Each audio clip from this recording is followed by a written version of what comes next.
अपने वो सरवा माई मोरी झारे लांबी के सिया हो कि पड़ी ना गईली ना हो कि पड़ी ना गईली ना आसुर रजवा के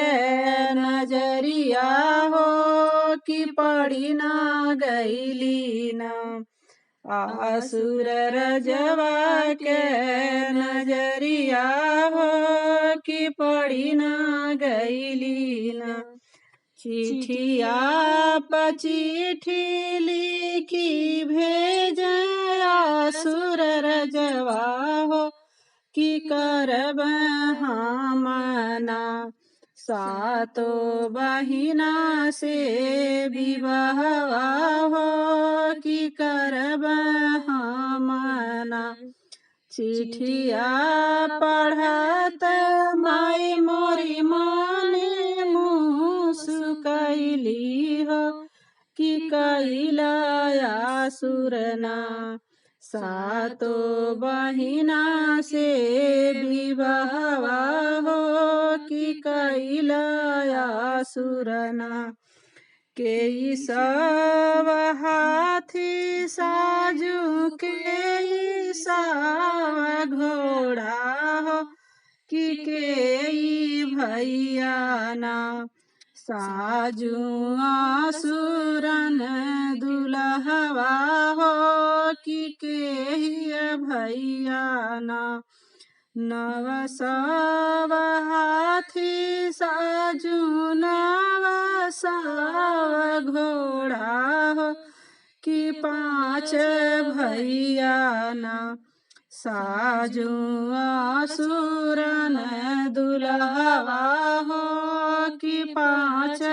भैया ना साजू आसुरन दुल्हवा हो कि पाँच भैया न कहवा उतारबो में हाथी से घोड़ा हो कि कहवा उतारबो न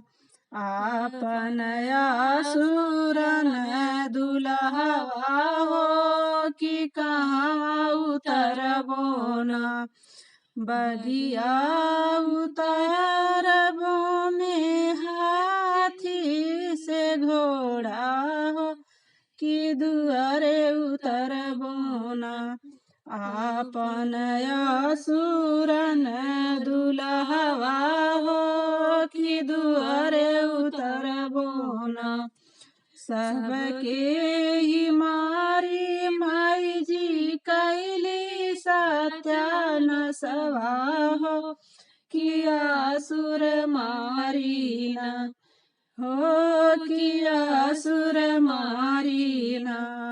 माई मोरी कैली गले कहरवा हो कि आसुर मारी न